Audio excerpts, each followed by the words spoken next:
আসসালামু আলাইকুম জিএসএম ভাইরা। আমার সামনে এই মুহূর্তে একটি বোর্ড দেখতে পাচ্ছেন। এটা দেখুন, নেটওয়ার্ক আইসিটা খোলা, প্লাস জাস্ট সিপিওটা লাগা আছে।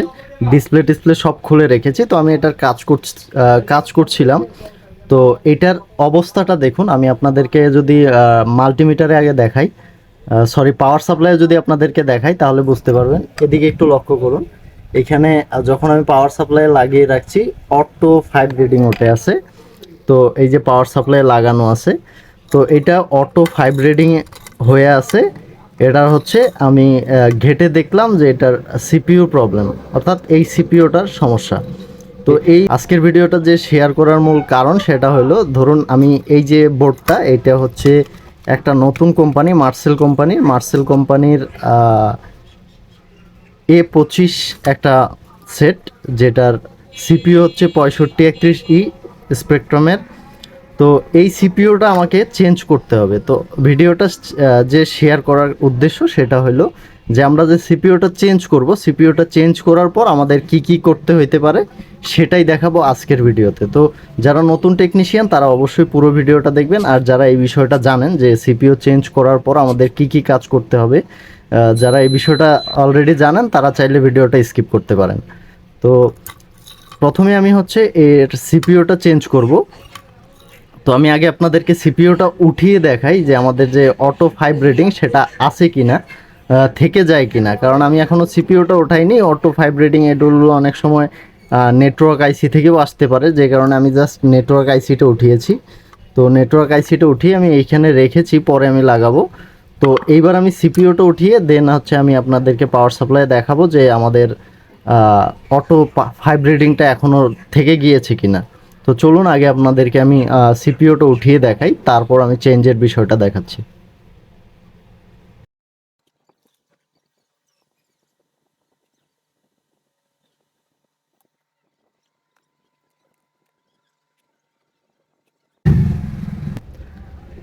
তো বন্ধুরা দেখতেই পাচ্ছেন আমি কিন্তু এর সিপিইউটা তুলে ফেলেছি। এই যে দেখুন, সিপিইউটা ওঠানোর পর এইবার যদি আমি আপনাদেরকে পাওয়ার সাপ্লাই দেখাই, দেখুন এখানে কিন্তু কোনো রকম রিডিং দেখাচ্ছে না। অটো যে রিডিংটা ছিল 5 রিডিং, সেটা কিন্তু এখন আর দেখাচ্ছে না। এই যে আমাদের যে অটো 5 রিডিং প্রবলেমটা, সেটা ছিল হচ্ছে আমাদের সিপিইউটা ফল্ট হওয়ার কারণে এই অটো 5 রিডিং প্রবলেমটা হয়েছে।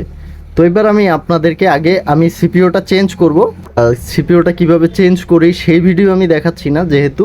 তো আমি এই ভিডিওটা এখানে কিছুটা ফাস্ট ফরওয়ার্ড করে দেব। সিপিইউটা চেঞ্জ করার পর আমরা কি কি প্রবলেমে পড়ি সেটা দেখাবো যেহেতু। তো আমি সিপিইউটা যে লাগানো সেটা আমি আপনাদেরকে দেখাবো, বাট এটা ফাস্ট করে দিব। দেন হচ্ছে সিপিইউ লাগার পর অন হওয়ার পর আমরা কি প্রবলেমে পড়ি সেটাই আপনাদেরকে শেয়ার করব। তো চলুন আগে সিপিইউটা চেঞ্জ করে নিই।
তো বন্ধুরা বুঝতেই পারছেন আমার কিন্তু সিপিইউটা রিভল করা শেষ। এবার আমি যে প্রবলেমটা আপনাদেরকে শেয়ার করার জন্য ভিডিওটা তৈরি করছি সেটা হলো আমি আপনাদেরকে দেখাই। আমি একটু বডিতে ফিটিং করে নিলাম যাতে কাজটা দেখাইতে আপনাদেরকে সুবিধা হয়।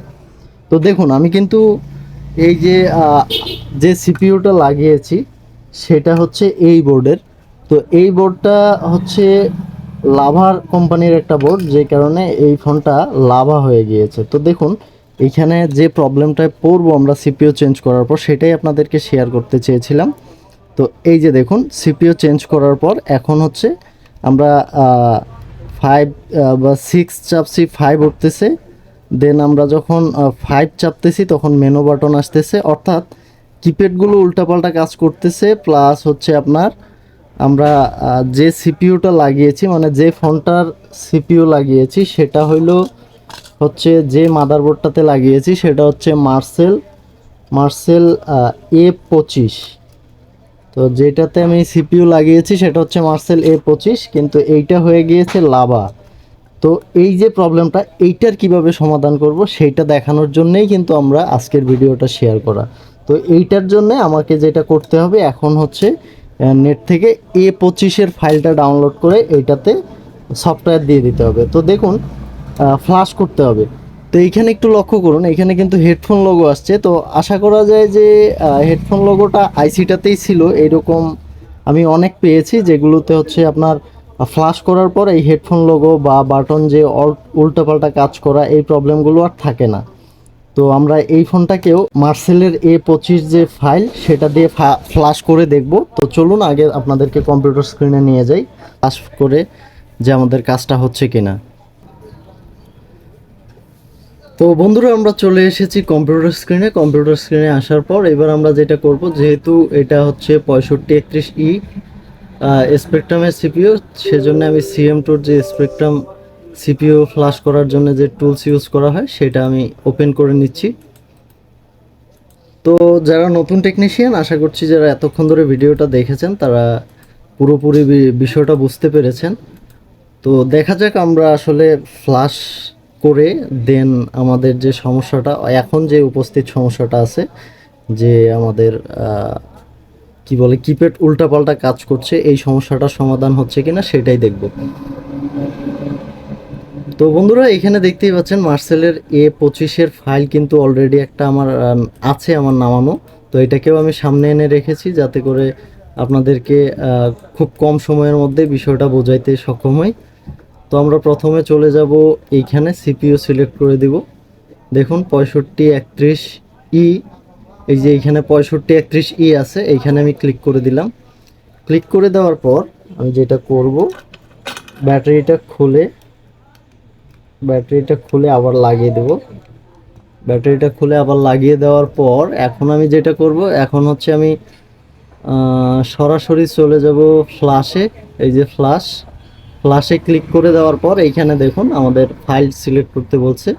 তো আমি এইখানে গিয়ে ফাইলটা সিলেক্ট করে দেব। তো ফাইলটা আছে ডেস্কটপে, আমি ডেস্কটপে ক্লিক করলাম, এই যে মার্সেল A25। তো আমি জাস্ট এটাতে ক্লিক করে দিয়ে এইখানে দেখুন সিলেক্ট হয়ে যাবে। এই যে দেখুন এইখানে কিন্তু ফাইলটা সিলেক্ট হয়ে গিয়েছে। তো ফাইলটা সিলেক্ট হওয়ার পর এইখানে জাস্ট রাইট ফ্ল্যাশে ক্লিক করব।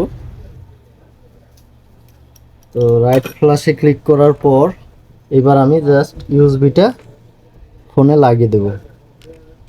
এইটা কিন্তু আমার বোর্ড কেবল সহ, যে কারণে আমি কোনো কিপ্যাড চিপে ধরতেছি না। এই যে দেখুন এটা কিন্তু আমার একটা বোর্ড কি সহ এই কেবলটা। তো আমি এটাকে জাস্ট ইউএসবি লাগিয়ে দেব ফোনে। তো দেখতেই পাচ্ছেন লাগিয়ে দেওয়ার সাথে সাথে কিন্তু কম্পিউটারে কানেকশন পেয়ে গিয়েছে। প্লাস এইখানে লক্ষ্য করুন আমাদের কিন্তু বুট ডান দেখাচ্ছে। এবার কিন্তু ফাইলটা নিয়ে নেবে।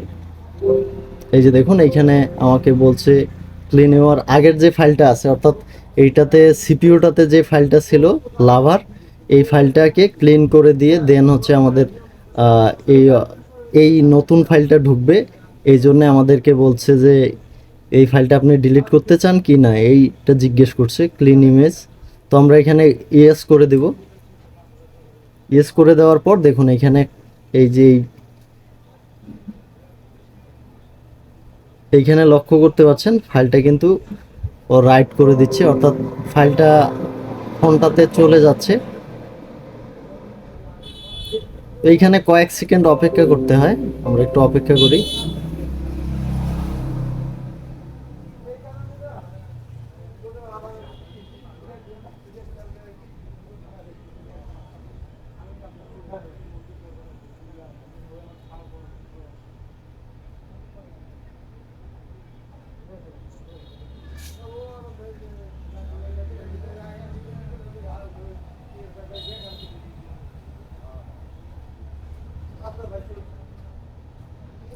তো বন্ধুরা এবার একটু স্ক্রিনের দিকে লক্ষ্য করুন, এইখানে কিন্তু ফরম্যাট ইউজার ডাটা ডান, ফরম্যাট ইউজার ডাটা ওকে, এইখানে কিন্তু ডান দেখিয়েছে।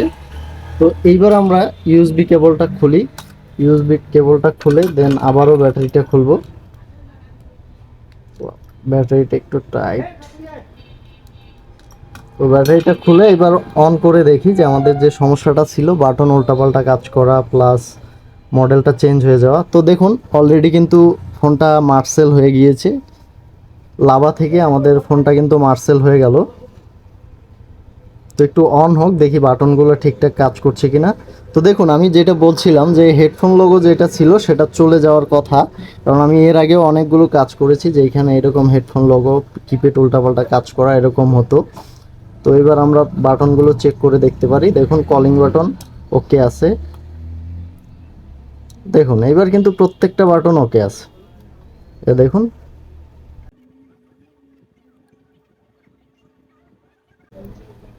প্রত্যেকটা বাটনই কাজ করছে। আর দেখুন ফোনটা কিন্তু এখন আর লাভা নাই, এখন হয়ে গিয়েছে মার্সেল। তো এইভাবেই হচ্ছে সিপিইউ চেঞ্জ করার পর আমরা ফোনগুলোকে ফ্লাশ করে দেন হচ্ছে আমাদের কাস্টমারকে দিয়ে দেই। সেক্ষেত্রে কিন্তু কাস্টমার বুঝতেও পারে নাই যে এর সিপিইউটা অন্য ফোন থেকে নিয়ে লাগিয়ে দিয়েছি। বা আপনার কাছে নতুন সিপিইউ থাকলে আপনি সেটাকেও কিন্তু লাগিয়ে দিয়ে দেন এই ফাইলটা দিয়ে আপনি কাজটা করে দিতে পারেন। তো এই ছিল আমার আজকের ভিডিও। আর এইরকমই মোবাইল সার্ভিসিংয়ের ভিডিও পেতে অবশ্যই আমার চ্যানেলটা সাবস্ক্রাইব করে পাশে থাকতে পারেন। আসসালামু আলাইকুম।